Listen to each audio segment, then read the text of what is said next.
साथियों नमस्कार, स्वागत है आप सभी का आपके अपने परिवार एकाग्र स्टडी पर।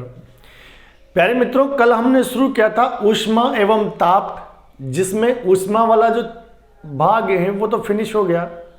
आज हम पढ़ेंगे ताप और इसकी जो मापने के जो अपने पास उपकरण हैं यानी स्केल हैं उनके बारे में पढ़ेंगे। फिर उसके बाद हम लोग पढ़ेंगे ऊष्मा के संचरण की विधियां कौन कौन सी हैं, यानी ऊष्मा का एक जगह से दूसरी जगह स्थानांतरण कैसे होता है और उसके लिए कितनी विधियां प्रचलित हैं, किस किस आधार पर उनका उपयोग या कैटेगराइज किया जाता है, हम उन पर बात करेंगे। तो सबसे पहले बात आती है मेरे मित्रों ताप की अवधारणा यानी कॉन्सेप्ट ऑफ टेम्परेचर क्या है, ताप की अवधारणा क्या है, हम ताप से क्या समझते हैं, ताप का मतलब होता क्या है। तो प्यारे मित्रों, बिल्कुल सिंपल वर्ड में मैं आपको समझाऊं तो जब हम किसी वस्तु को छूते हैं तो हम क्या करते हैं, क्या महसूस करते हैं कि भाई ये ठंडी है या गर्म है। जैसे हमने चाय का कप हाथ में लिया तो हमें मालूम होता है कि ये गर्म है। जब हम किसी जूस का गिलास हाथ में लेते हैं तो हमें मालूम होता है कि ये ठंडा है। ठीक है, तो हम टेम्परेचर का अनुमान लगाते हैं, किस आधार पर लगाते हैं कि कोई वस्तु ठंडी है या गर्म है, उसी के अनुसार अपन मान लेते हैं कि इसका टेम्परेचर ज़्यादा है, तापमान ज़्यादा है और इसका तापमान कम है। यानी किसी वस्तु का ठंडापन और उसका जो गर्मपन है मेरे दोस्तों, ठंडापन और गर्मपन है, ये किसका सूचक है मेरे मित्रों, ये सूचक है आपका तापमान का। ये किसका सूचक है, तापमान का। ठीक है मेरे मित्रों, अब जैसे ऊष्मा का स्थानांतरण उच्च ताप से निम्न ताप की ओर होता है मेरे मित्रों, वैसे ही आपका जो तापमान होता है, तापमान का ट्रांसफर भी उच्च तापमान से निम्न तापमान की वस्तु की ओर होता है। ठीक है, तो ये तो थी आपके तापमान की बेसिक अवधारणा जिसको अपन लोग अभी डिटेल से पढ़ेंगे। ठीक है, इसके अलावा बात करें कि तापमान को मापने के लिए कितने स्केल हमारे पास प्रचलित हैं, तो नॉर्मली आप लोगों को कभी देखना बुक वगैरह में 3 स्केल मिलते हैं मित्रों। अपन लोग 4 स्केल पढ़ने वाले हैं। कौन कौन से, एक तो डिग्री सेल्सियस, फारेनहाइट, र्यूमर ताप पैमाना और केल्विन ताप पैमाना। ठीक है, तो हम लोग 4 अलग अलग प्रकार के ताप पैमानों के बारे में पढ़ेंगे और विस्तार से चीज़ों को जानेंगे कि इनमें क्या होता है, कौन सा तो इसमें जो फ्रीजिंग पॉइंट होता है, कौन सा स्टीम पॉइंट होता है, ये जो स्केल है कितने जो पार्ट्स हैं उसमें डिवाइड होता है। तो चलिए शुरू करते हैं आज की क्लास को। बने रहिए आप लोग और वीडियो सेशन को भाई लाइक कर देना, शेयर कर देना। तो चलिए मित्रों, अब अपन पढ़ लेते हैं ताप की अवधारणा को थोड़ा सा डिटेल से। और देखिए मैंने आप लोग को क्या बताया कि ताप की अवधारणा में क्या कहता है कि ताप एक भौतिक राशि है, यानी एक फिजिकल क्वांटिटी, भौतिक राशि है जो किसी वस्तु की ठंडक या गर्माहट का माप होती है। यानी मेरे मित्रों, जो ताप होता है किसी वस्तु के ठंडेपन या उसके गर्माहट को प्रदर्शित करता है, उसके गर्माहट को प्रदर्शित करता है जब अपन उसको स्पर्श करते हैं। ताप कैसी राशि है मेरे मित्रों, ताप है आपके एक अदिश राशि। और मैंने आपको अदिश और सदिश के बारे में बहुत अच्छे से बता रखा है, जब अपन ने क्लासेस शुरू करी थी उस वक्त मैंने बताया था। तो अदिश का मतलब ये होता है मेरे मित्रों, जिसमें कोई दिशा नहीं हो, तो ताप की कोई अपनी दिशा नहीं होती, अदिश राशि होती है। ताप कैसी राशि होती है, अदिश राशि होती है। इसके मात्रक होते हैं मेरे मित्रों आपके केल्विन। कैसे, क्या मतलब होता है अपना केल्विन। ताप का जो मात्रक होता है मेरे मित्रों वो होता है आपके केल्विन। ठीक है, ताप का जो मात्रक होता है आपका केल्विन होता है। और क्या होता है मेरे मित्रों, और होता है आपका ये जो है ना, इसको बोलते हैं अपन डिग्री सेल्सियस। इसको क्या बोलते हैं अपन, डिग्री सेल्सियस। आगे डिग्री लगा दो आप लोग। ठीक है, और इसको बोलते हैं अपन डिग्री फारेनहाइट, डिग्री फारेनहाइट। तो मेरे मित्रों मात्रक इसके अलग अलग मात्रक होते हैं टेम्परेचर के, तापमान के। आप केल्विन में भी माप सकते हो इसको, सेंटीग्रेड में भी माप सकते हो, फारेनहाइट डिग्री फारेनहाइट में भी माप सकते हो। आगे एक और स्केल अपन लोग पढ़ेंगे र्यूमर, उसमें भी माप सकते हो। मेरे मित्रों इनको अपन लोग अभी इसके बाद जस्ट आगे जब स्केल पढ़ेंगे उसमें बहुत डिटेल से पढ़ने वाले हैं, ठीक है। तो मात्रक आपके केल्विन हो जाएंगे, डिग्री सेंटीग्रेड या इसको डिग्री सेल्सियस या डिग्री सेंटीग्रेड दोनों बोलते हैं मित्रों, और ये डिग्री फारेनहाइट। बात करें परम ताप की, तो परम ताप वह ताप होता है मेरे मित्रों जिस पर प्रत्येक पदार्थ में न्यूनतम आणविक सक्रियता होती है, न्यूनतम आणविक सक्रियता होती है। तो इससे मतलब क्या होता है, यानी वह तापमान जिस पर किसी पदार्थ की जो क्रियाशीलता होती है ना मेरे मित्रों, किसी भी पदार्थ की क्रियाशीलता वो न्यूनतम होती है। तो परम ताप वह ताप होता है जिस पर प्रत्येक पदार्थ में न्यूनतम आणविक सक्रियता होती है, और न्यूनतम आणविक सक्रियता का मतलब ये होता है मेरे मित्रों कि उस तापमान पर कोई भी जो पदार्थ है उसके अणुओं की जो क्रियाशीलता होती है वो सबसे लो लेवल पर होती है, सबसे डाउन लेवल पर होती है मेरे मित्रों। और किसी भी वस्तु का जो न्यूनतम तापमान है, यानी जिसको अपन परम ताप बोलते हैं, वो होता है आपका 0 केल्विन। वो क्या होता है मेरे मित्रों, 0 केल्विन। यानी 0 केल्विन किसी भी वस्तु का क्या होता है, न्यूनतम तापमान 0 केल्विन क्या होता है मेरे मित्रों, किसी भी वस्तु का न्यूनतम तापमान।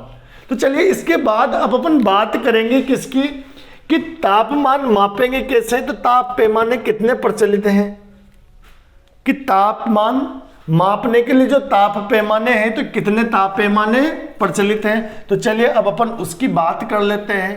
तो अपन लोग यहाँ पढ़ने वाले हैं मेरे मित्रों, क्या पढ़ने वाले हैं, 4 प्रकार के अलग अलग जो है ताप पैमाने पढ़ने वाले हैं। तो मेरे मित्रों ताप पैमाने की अगर अपन बात करें तो ताप पैमाने के बारे में देख लीजिए। ताप पैमाने, और ताप पैमाने 4 प्रकार के होते हैं मेरे मित्रों। कौन कौन सा होता है, एक तो होता है आपका डिग्री सेल्सियस, यानी सेल्सियस ताप पैमाना, इसको आप ये भी लिख सकते हो मित्रों सेल्सियस ताप पैमाना, सेल्सियस ताप पैमाना, ठीक है मित्रों। इसके अलावा होता है आपका सेल्सियस ताप पैमाने के अलावा होता है आपका फारेनहाइट,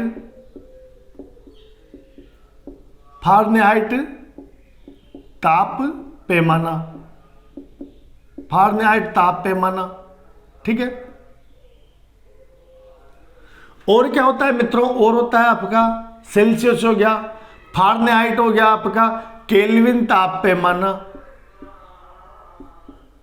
केल्विन ताप पैमाना। और चौथा होता है मेरे दोस्तों आपका र्यूमर ताप पैमाना, र्यूमर ताप पैमाना। तो चलिए मेरे मित्रों आप लोग स्क्रीनशॉट ले लीजिए और अपन शुरू करते हैं इसको सेल्सियस ताप पैमाने से। अपन शुरू करेंगे इसको सेल्सियस ताप पैमाने से। तो चलिए मित्रों अपन बात करते हैं सेल्सियस ताप पैमाने की। तो सेल्सियस ताप पैमाने को अगर आप जैसे अपन एक सामान्य स्केल लेते हैं, आपने डायग्राम वगैरह बनाए होंगे, खूब चित्र बनाए होंगे, तो उससे लाइनें खींचते हो। अगर अपन उस रूप में इसको माने तो मेरे मित्रों अपन इस तरीके से एक स्केल को ले सकते हैं, ठीक है। अपन ने ये एक स्केल लिया, मान लो इसको अपन ने मान लिया कि ये क्या है आपका सेल्सियस ताप पैमाना, और इस सेल्सियस ताप पैमाने पर मेरे मित्रों 100 से 0 से लेके आपके समान समान दूरी पर टोटल कितने खाने होंगे इसमें मेरे मित्रों, इसमें टोटल खाने होंगे कितने आपके 100 खाने हो जाएंगे इस पे, ठीक है। सेल्सियस ताप पैमाने का जो माप होता है ना मेरे मित्रों, वो माप चलता है आपके कहां से कहां तक, 0 डिग्री से 100 डिग्री सेंटीग्रेड तक, 0 डिग्री से 100 डिग्री सेंटीग्रेड तक, ठीक है। 0 से लेके 100 डिग्री सेंटीग्रेड तक। और इसमें जो टोटल भाग होते हैं ना मेरे मित्रों, वो टोटल भाग होते हैं आपके कितने भाग होते हैं, 100 भाग होते हैं। इसमें कितने भाग होते हैं, 100 भाग होते हैं, ठीक है। तो इसमें टोटल 100 भाग होते हैं। 100 के 100 भाग कैसे होते हैं? समान भाग होते हैं। 100 समान भाग होते हैं इसमें, ठीक है मेरे मित्रों। ये जो 0 डिग्री सेंटीग्रेड है या 0 डिग्री सेल्सियस है, इसको बोलते हैं अपन हिमांक बिंदु। इसको क्या बोलते हैं अपन? हिमांक बिंदु यानी फ्रीजिंग पॉइंट। अब आप कहोगे हिमांक बिंदु क्या होता है? अभी बताते हैं, आप चिंता क्यों करते हो। ये होता है आपका हिमांक बिंदु और ये होता है आपका भाप बिंदु। ये क्या होता है मेरे मित्रों? भाप बिंदु, ठीक है। ये आपका होता है भाप बिंदु, यानी आपका मेरे मित्रों सेल्सियस ताप पैमाना कहां से कहां तक चलता है? 0 डिग्री से स्टार्ट होता है, 100 डिग्री तक चलता है। और इसमें मेरे मित्रों बीच में जो भाग होते हैं, सबके सब भाग कैसे होते हैं मेरे मित्रों? समान होता है। यानी आपका ये जो स्केल कितने भागों में डिवाइड होता है? 100 समान भागों में डिवाइड होता है। और इसका जो प्रत्येक मान होता है ना मेरे मित्रों, उसको अपन 1 डिग्री सेंटीग्रेड से नोट करते हैं। यानी ये यहां पे भी 1 डिग्री दिखाएगा, 1 डिग्री 1 डिग्री 1 डिग्री। अब आप कहोगे कि सर सब जगह 1 डिग्री होते हैं तो फिर मापेंगे कैसे? तो मेरे मित्रों ये 0 है, यहां पर 1, फिर इसमें 1 जुड़ेगा तो 2, फिर 3, फिर 4, फिर 5, फिर 6, ऐसे लास्ट में कितना आ जाएगा? 100 डिग्री सेंटीग्रेड। तो चलिए बात करते हैं अपन भाप बिंदु और हिमांक बिंदु की, कि हिमांक बिंदु क्या होता है और भाप बिंदु क्या होता है। तो मेरे मित्रों आप लोग जानते होंगे, हिम यानी क्या होता है? बर्फ। हिम यानी क्या होता है? आपका बर्फ। और बर्फ किस अवस्था में होता है मेरे मित्रों? ठोस में। किस अवस्था में होता है आपका? ठोस में, ठीक है। बात आती है भाप बिंदु, और भाप एक प्रकार की क्या है? गैस, यानी ये गैसीय अवस्था में पाई जाती है मेरे मित्रों। किस अवस्था में पाई जाती है? गैसीय अवस्था में। यानी हिमांक बिंदु से आप लोग क्या समझे? वह तापमान जिस पर कोई पदार्थ जमकर ठोस अवस्था में आ जाता है। वह तापमान जिस पर कोई पदार्थ जमकर ठोस अवस्था में आ जाता है। और मित्रों हम लोग यहाँ जनरली पानी से कंपेयर करते हैं। हम बात किसकी करते हैं? किसके संदर्भ में करते हैं? पानी के संदर्भ में। यानी वह तापमान जिस पर पानी जमकर ठोस अवस्था में आ जाता है। भाई पानी द्रव अवस्था में होता है, तो जिस टेम्परेचर पर वो जमकर ठोस अवस्था में आ जाता है, मतलब बर्फ बन जाता है, वो होता है आपका हिमांक बिंदु। और सेल्सियस ताप पैमाने का हिमांक बिंदु क्या होता है मेरे मित्रों? 0 डिग्री सेल्सियस। ठीक ऐसे ही वह तापमान जिस पर द्रव वाष्पित हो जाता है, द्रव वाष्पित हो जाता है यानी भाप बन जाता है। अब अपन जल के संदर्भ में बात करेंगे तो वह तापमान जिस पर जो जल होता है ना मेरे मित्रों, वो भाप में कन्वर्ट हो जाता है, मतलब गैसीय अवस्था में आ जाता है। द्रव से किस में आ जाता है? गैसीय अवस्था में। उसको बोलते हैं अपन भाप बिंदु। और पानी का जो भाप बिंदु होता है मेरे मित्रों होता है 100 डिग्री सेंटीग्रेड। अभी यहां पर क्वेश्चन जो बनता है वो कैसे बनता है मेरे मित्रों? वो पूछेगा एग्जामिनर आपसे कि बताइए सेल्सियस ताप पैमाने पर भाप बिंदु कितना होता है और हिमांक बिंदु कितना होता है। तब आपको आंसर देना है कि सर हिमांक बिंदु 0 डिग्री सेंटीग्रेड होता है और भाप बिंदु 100 डिग्री सेंटीग्रेड होता है। अब आप लोग कहोगे सर ये तो इजी है। नहीं मेरे भाई, वो आपको कंफ्यूज करने के लिए यहाँ पर 0 डिग्री सी के साथ साथ वो ऑप्शन में और क्या देगा? 0 डिग्री एफ, 0 डिग्री के, ऐसे कई सारी चीज़ें आप लोग को कंफ्यूज करने के लिए वो देगा। तब आपको कंफ्यूज नहीं होना है और आपका जो सही आंसर है वो क्या हो जाएगा मेरे मित्रों? वो हो जाएगा आपका 0 डिग्री सेंटीग्रेड। तो आपको इसको लिखना क्या है कि जो सेल्सियस ताप पैमाना होता है एक स्केल होता है जिससे ताप माना जाता है, जो 100 समान भागों में बटा होता है मेरे मित्रों।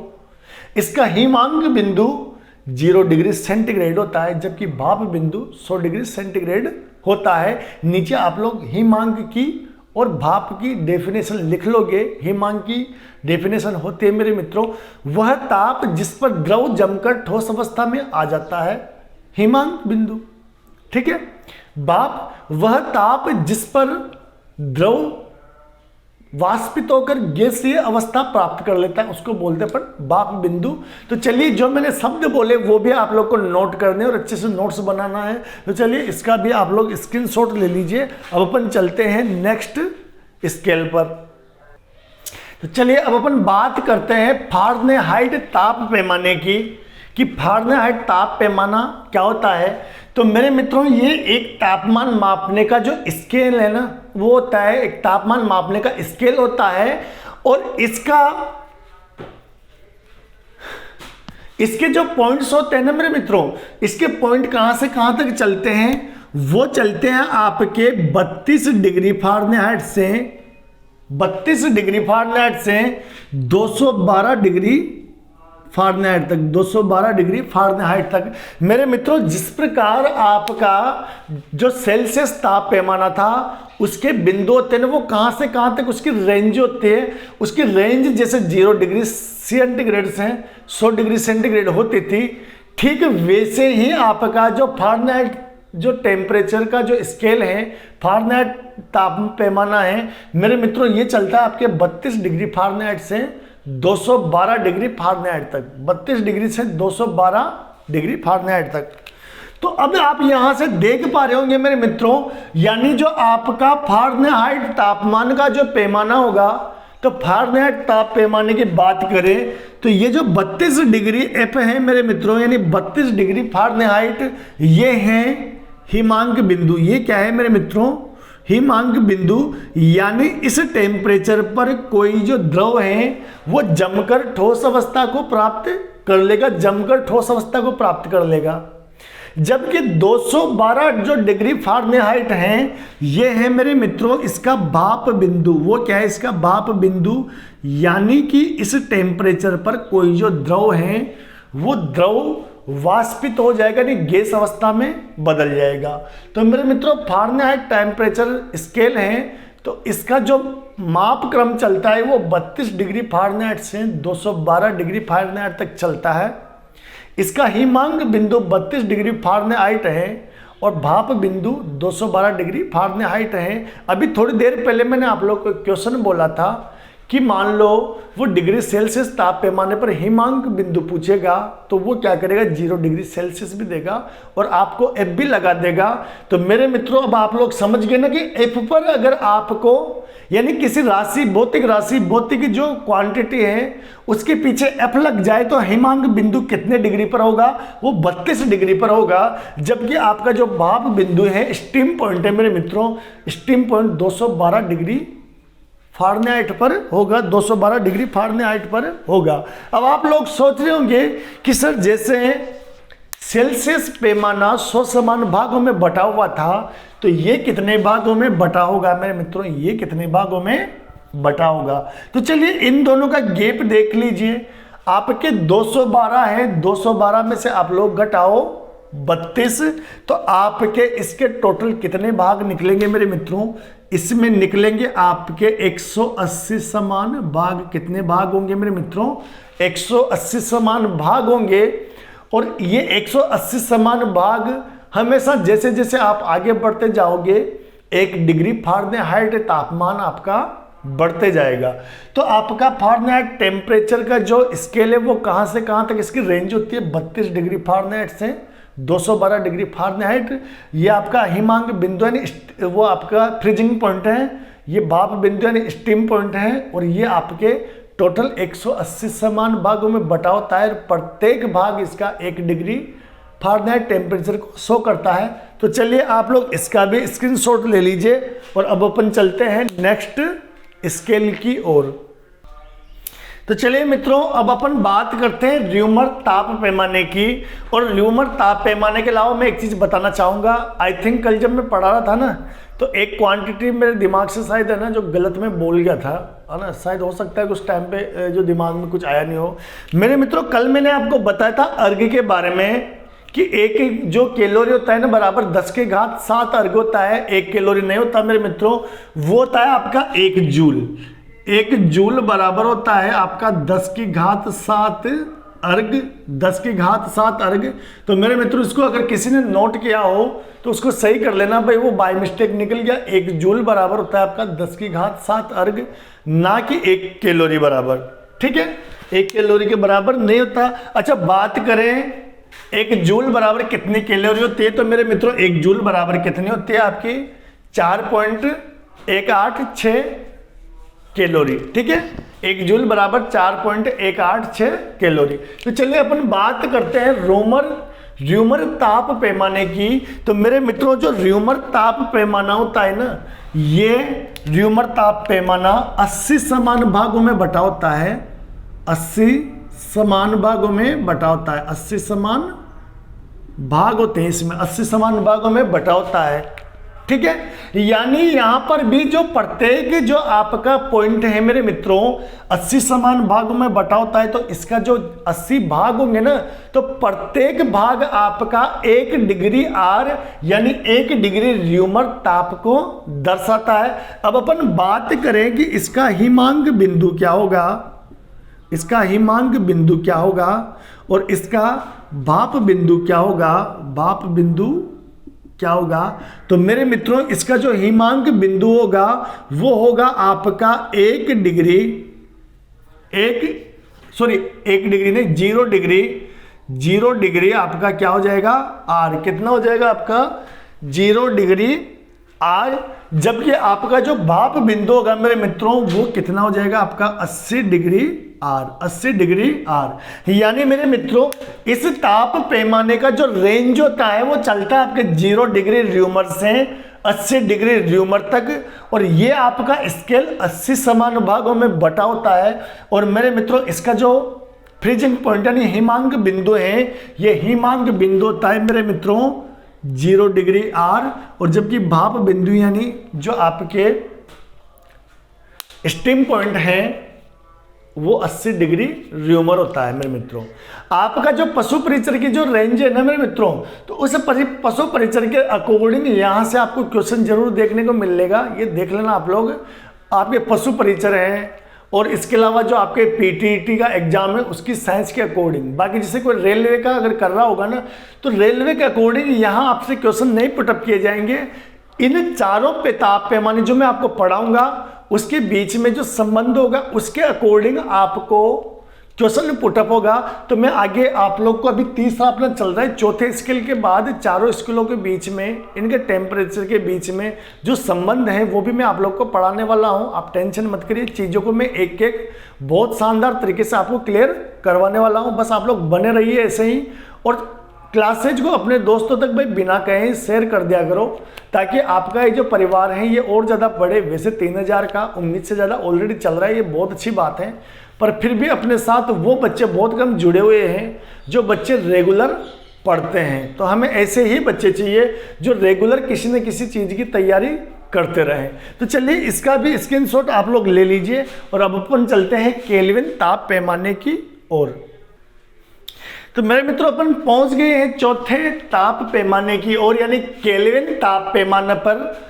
अब अपन बात करें केल्विन ताप पैमाने की, तो मेरे मित्रों जो आपका केल्विन ताप पैमाना है, ये केल्विन ताप पैमाना भी 100 समान भागों में बटा होता है। 100 समान भागों में बटा होता है। ठीक है, यानी केल्विन ताप पैमाने के अंदर भी जो भाग आपको देखने को मिलेंगे, तो मेरे मित्रों वो कितने भाग आपको देखने को मिलेंगे, इसके भी 100 समान भागों में ये डिवाइड होता है। और प्रत्येक भाग इसका 1 केल्विन को प्रदर्शित करता है। यानी जैसे जैसे आप आगे बढ़ते जाओगे हमेशा 1 केल्विन टेम्परेचर आगे बढ़ते जाएगा।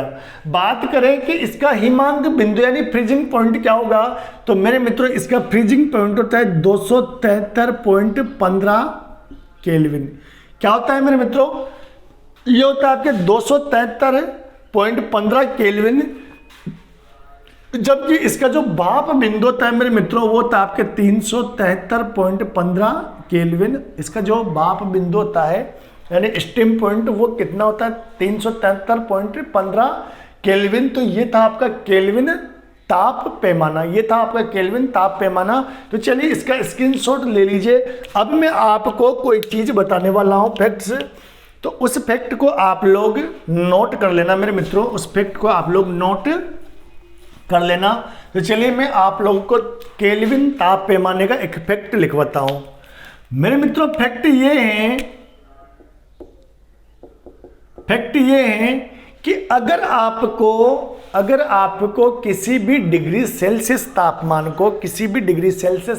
को केल्विन में बदलना हो, तो मेरे मित्रों किसी भी डिग्री सेल्सियस तापमान को केल्विन तापमान में बदलना हो, केल्विन तापमान में बदलना हो, ठीक है, केल्विन तापमान में बदलना हो तो देखिए केल्विन तापमान या केल्विन में ताप, केल्विन में ताप बराबर सेल्सियस, डिग्री केल्विन में ताप बराबर डिग्री सेल्सियस में ताप प्लस 273 यानी मेरे मित्रों आपको कहीं पर डिग्री सेंटीग्रेड में ताप जो दे रखा हो, डिग्री सेंटीग्रेड में ताप दे रखा हो और आपको केल्विन में ताप चाहिए तो आप लोग क्या करोगे मेरे मित्रों, उसमें 273 जोड़ दोगे। यानी अगर आप डिग्री सेंटीग्रेड ताप में 273 जोड़ देते हो, 273 जोड़ देते हो तो मेरे मित्रों आपका केल्विन में तापमान आ जाएगा, केल्विन में तापमान आ जाएगा। अब आप कहोगे सर मान लो केल्विन में तापमान दे दे और हमसे डिग्री सेंटीग्रेड में पूछे तो मेरे मित्रों डिग्री सेंटीग्रेड में तापमान दिया, 273 जोड़ दिया तो डिग्री केल्विन में आपका आ गया। और अगर मान लो डिग्री केल्विन में दे रखा हो, डिग्री सेंटीग्रेड में पूछा तो मेरे मित्रों इस 273 को इधर पक्षांतरण करोगे तो माइनस का हो जाएगा ना। मतलब ये कि केल्विन में तापमान दे रखा हो उसमें से 273 घटा दो, आपका डिग्री सेल्सियस में तापमान आ जाएगा। तो चीजें याद रखना, इस एक स्टेटमेंट से आपके दो काम हो रहे हैं कि डिग्री सेंटीग्रेड टेम्परेचर में 273 जोड़ोगे तो केल्विन में तापमान आ जाएगा और केल्विन के तापमान में से 273 घटा दोगे तो डिग्री सेंटीग्रेड में आपका तापमान आ जाएगा। एक फैक्ट तो ये है। दूसरा फैक्ट है मेरे मित्रों, मानव शरीर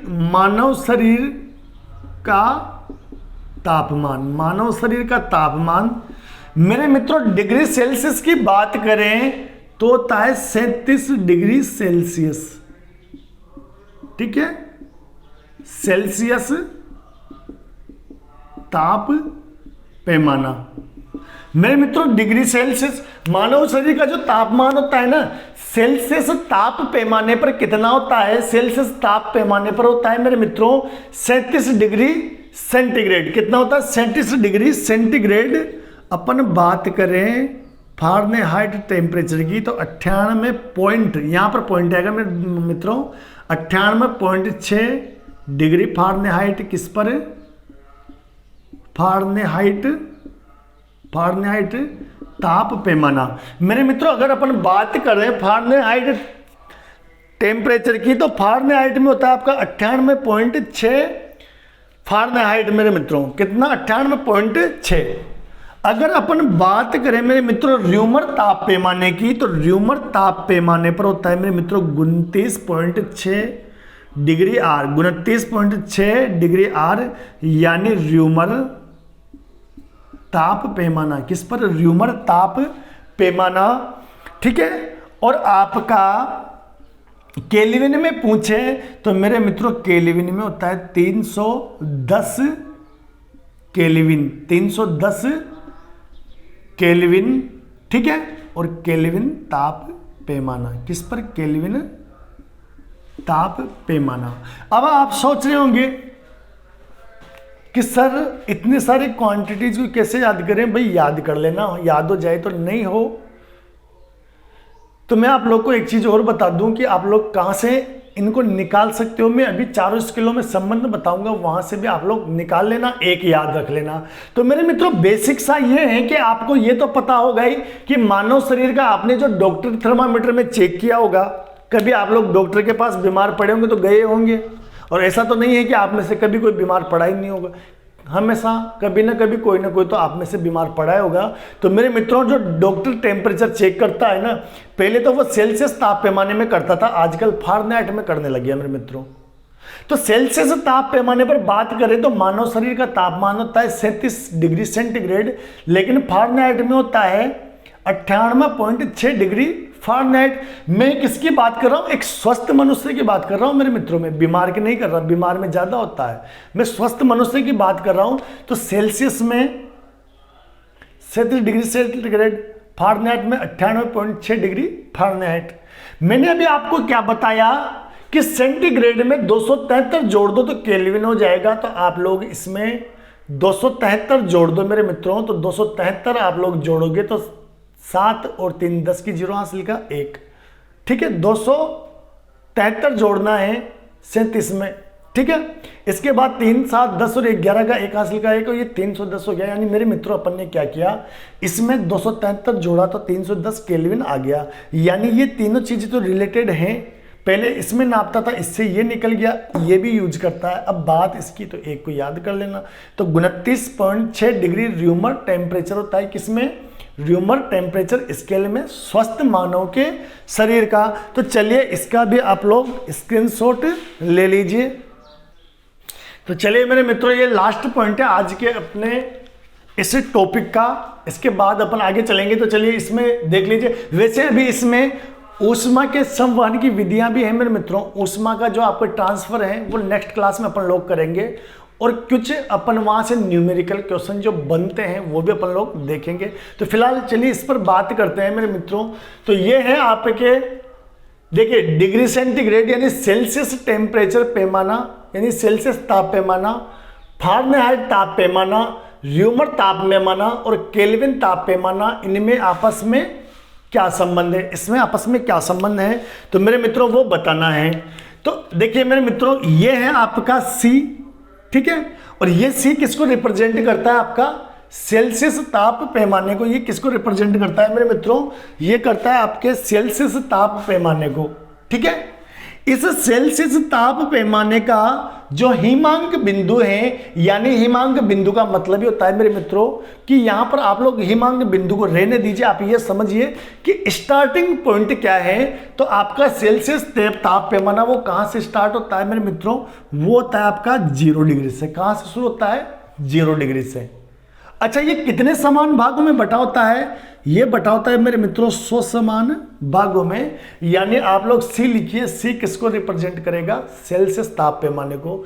उसमें से घटा दीजिए आपका स्टार्टिंग पॉइंट यानी 0, ठीक है। और कितने भागों में बटा है उससे डिवाइड कर दीजिए, ठीक है, बराबर। अब आप आ जाइए F पर, यानी फारेनहाइट। और मेरे मित्रों ये F किसको रिप्रेजेंट करेगा, आपके फारेनहाइट का जो टेम्परेचर है उसको, ठीक है। अब ये करेगा, माइनस कीजिए इसमें से कौन सा स्टार्टिंग पॉइंट, और आपका फारेनहाइट कहां से शुरू होता है मित्रों, वो होता है आपके 32 डिग्री फारेनहाइट से। कहां से शुरू होता है, 32 डिग्री से। अब इसको अपन डिवाइड करेंगे किससे, कितने समान भागों में बटा हुआ है। तो मित्रों ये 180 समान भागों में बटा हुआ है। कितने समान भागों में बटा हुआ है, 180 समान भागों में बटा हुआ है। चलिए आप लोग आगे और देख लीजिए, आगे और देख लीजिए। अपन र्यूमर टेम्परेचर स्केल पर आते हैं। तो ये आपका R किसको रिप्रेजेंट करेगा, र्यूमर तापमान को। इसमें से अपन घटाएंगे स्टार्टिंग पॉइंट, और स्टार्टिंग पॉइंट क्या है मेरे मित्रों, इसका स्टार्टिंग पॉइंट है आपका 0। स्टार्टिंग पॉइंट क्या है मेरे मित्रों, इसका 0। अब किससे डिवाइड करेंगे, कितने समान भागों में बटा हुआ है। तो अभी अपन को मैंने बताया आपको कि ये 80 समान भागों में बटा होता है, 80 समान भागों में बटा होता है। अब आप आ जाओ केल्विन ताप पैमाने पर। तो केल्विन को अपन K से डिनोट कर देंगे। इसमें से घटाएंगे आपके क्या, स्टार्टिंग पॉइंट जो कितना होता है मित्रों, 273.15, ठीक है, बटे में कि ये कितने समान भागों में बटा है। तो मेरे मित्रों ये भी 100 समान भागों में बटा है। आप कई बार देखो क्या होता है मित्रों, कैलकुलेशन को इजी बनाने के लिए अपन यहाँ पर 273.15 की बजाय क्या लिख लेते हैं, ओनली अपन 273 भी लिख के काम चला सकते हैं। 0.15 से ज़्यादा अंतर नहीं पड़ने वाला, कैलकुलेशन इजी हो जाएगी। पर एक्चुअल में तो ये है। और मेरे मित्रों मैं आपको वही पढ़ाऊंगा जो एक्चुअल है। आप लोग अपनी कैलकुलेशन के अनुसार इस 0.15 को आप लोग हटा भी सकते हो, और आप लोग चाहो तो इसे आप लोग लगा भी सकते हो। उससे ज़्यादा अपना अंतर नहीं आएगा। तो मेरे मित्रों आप लोग लगा लो, आपको कैलकुलेशन में कभी टफ लगे तो हटा देना। और ये क्या है मेरे मित्रों, आपका यही है मेरे मित्रों आपका चारों जो पैमाने हैं उनके बीच में संबंध। तो तो मेरे मित्रों इसको आप लोग याद रख लेना। वैसे मैंने आपको समझाया कि ये बनता कैसे, याद रखने की जरूरत नहीं है। अब इसको थोड़ा सा सिंप्लीफाई कर लेते हैं। तो देखिए मित्रों ये क्या हो जाएगा आपका, सी में से 0 घटाओगे तो कोई अंतर पड़ ही नहीं रहा, ठीक है। अब यहां पर कुछ कट रहा है कि देखिए 0 से 0 0 आर पार कट रही है, और 2 से कट रहा है 5 बार, 2 से कट रहा है 9 बार, 2 से कट रहा है मेरे मित्रों 4 बार, और ये 5 बार। तो आप लोग इसको क्या लिख सकते हो, c/5 बराबर f-32/9 बराबर r/4 और बराबर आपका k-273.15/5। अब इसका उपयोग कैसे करेंगे, ये इसका सिंप्लीफाई रूप है मेरे मित्रों। अब इसका उपयोग क्या करेंगे, इसका उपयोग कैसे करेंगे, तो चलिए मैं आपको इसका उपयोग भी बता देता हूं। और इसका उपयोग बताने से पहले एक मैं फैक्ट लिखवा देता हूं मेरे मित्रों, एक फैक्ट मैं लिखवा देता हूं आप लोगों को। और फैक्ट क्या है, फैक्ट ये है मेरे मित्रों कि आपका फैक्ट क्या है मेरे मित्रों, मैं वो एक बार देख लेता हूं, थोड़ा सा मेरे माइंड से फैक्ट मेरे माइंड से स्लिप हो गया था, तो अब मैं लिखवा देता हूं आपको कि -40 डिग्री का तापमान, -40 डिग्री तापमान आपके डिग्री सेल्सियस व डिग्री फ़ारेनहाइट, डिग्री सेल्सियस व डिग्री फ़ारेनहाइट दोनों में समान होता है, समान होता है मेरे मित्रों। ये जो -40 डिग्री का जो तापमान होता है मेरे मित्रों, तापमान होता है, ये आपका चाहे सेल्सियस ताप पैमाना हो या फ़ारेनहाइट ताप पैमाना हो, इन दोनों में ही समान होता है। ये इसको आप लोग फैक्ट बना के लिख लेना। तो चलिए अब अपन बात किसकी कर रहे हैं, इनका उपयोग कैसे करना है। तो मेरे मित्रों मैंने आपको इसका स्क्रीनशॉट एक बार आप लोग ले लीजिए। और मैंने अभी आपको थोड़ी देर पहले क्या बताया था, मैंने आपको थोड़ी देर पहले बताया था कि देखिए मेरे मित्रों, मैं कुछ चीज़ें रिमूव कर देता हूँ, यहाँ से कुछ मिटा देता हूँ, है ना, इसको मिटा देता हूँ मेरे दोस्तों। इस फैक्ट को भी आप लोगों ने स्क्रीनशॉट में ले ही लिया होगा। तो चलिए, मैंने अभी थोड़ी देर पहले आपको क्या बताया था मेरे मित्रों, मैंने बताया था, क्या बताया था कि स्वस्थ शरीर का जो मानव का जो स्वस्थ शरीर होता है ना, तो स्वस्थ मानव के शरीर का तापमान, स्वस्थ मानव के शरीर का जो तापमान होता है ना, वो कितना होता है, 37 डिग्री सेंटीग्रेड। मैंने बताया था आपको कि स्वस्थ मानव के शरीर का जो टेम्परेचर होता है वो 37 डिग्री सेंटीग्रेड होता है। अब हमें र्यूमर तापमान निकालना है, हमें क्या निकालना है, र्यूमर तापमान निकालना है मेरे मित्रों। हमको पता है कि र्यूमर में कितना होता है, 29.6। तो हमें सेंटीग्रेड में दे रखा है, र्यूमर में निकालना है। तो चलिए अपन निकाल के देख लेते हैं, यहां से भी कितना आएगा आपका, 29.6 आता है, आएगा। तो चलिए चेक कर लेते हैं। तो मेरे मित्रों अब अपन को ये काम नहीं लेना, अपन को क्या काम लेना है, केवल ये दोनों काम लेना है। यानी मित्रों c/5 बराबर आपका क्या आएगा, r/4। कितना आएगा मेरे मित्रों, यहां से केवल अपन को ये दो चीजें काम लेनी है, c/5 r/4। c का मान कितना है मेरे मित्रों, 37/5, इधर r/4 मल्टीप्लाई कीजिए। तो यहां से r बराबर कितना हो जाएगा, 4 7 28, हासिल के 2 12 और 2 14/5। अब डिवाइड कर दीजिए, तो 5 दूआ 10, 4 बच गया मेरे मित्रों। तो ये कितना हो गया, 48। ये कितना हो गया आपका, 48। तो 9 पंजे 45, क्या हो गया मेरे मित्रों, 9 पंजे 45, 3 बचा, पॉइंट लगाते हैं, क्या हो जाएगा 30 और 5 6 30। तो मेरे मित्रों बताओ आया कि नहीं आया, आया कि नहीं आया। तो ऐसे आपको इनका यूज करके टेम्परेचर एक दूसरे में चेंज करना है। मैं चलिए एक बार और आपको चेक करवा कर दिखा देता हूं, ये आप लोग नोट कर लेना मेरे मित्रों, स्क्रीनशॉट ले लीजिए आप लोग और इसको नोट कर लेना। अब मैं आपको एक और चीज बता रहा हूं, ठीक है। अभी हमने देखा, क्या देखा कि स्वस्थ मानव का शरीर डिग्री सेंटीग्रेड में 37 होता है, फ़ारेनहाइट में कितना होता है, तो हम जानते हैं मेरे मित्रों फ़ारेनहाइट में होता है आपका 98.6, कितना होता है 98.6। क्या यहाँ से भी वही निकलेगा क्या? तो चलिए चेक कर लेते हैं। तो अब अपन इनको नहीं लेंगे, इन दोनों को काम लेंगे। तो हम जानते हैं कि क्या होता है C/5, इधर F-32/9। तो चलिए वैल्यू रखिए। ये आपका कितना हो जाएगा मेरे मित्रों? ये हो जाएगा आपका कितना? ये 37/5, इधर F-32/9, इधर गुणा कर लीजिए तो F-32, ये आपके कितना हो जाएगा? 9 7 63 का 3 हासिल लिखिए 6, 9 3 27 और 3 33/5, तो F-32। ठीक है, तो 5 6 30, 6 बार 3 बचा, 5 6 30 और ये 6, इधर आप लेके आओगे इसको तो ये कितना हो गया आपके 66.6 प्लस के 32, तो ये हो जाएंगे मेरे मित्रों पॉइंट का 6। तो पहले लिख लो आप लोग, और ये कितना का 6 और 2 8 और 6 और 3 9। तो मेरे मित्रों ये वही है जो मैंने लिखवाया। तो इस प्रकार आप लोग इसका भी स्क्रीनशॉट ले लेना। इस प्रकार ये जो आपका स्केल दिया हुआ है, चारों स्केलों के बीच में जो संबंध, इससे भी आप एक स्केल के टेम्परेचर को दूसरे स्केल में चेंज कर सकते हो, दूसरे स्केल में चेंज कर सकते हो। तो ये थी आज की अपनी क्लास, आज का वीडियो सेशन। तो मेरे मित्रों होप आप लोग को बहुत अच्छा लगा होगा।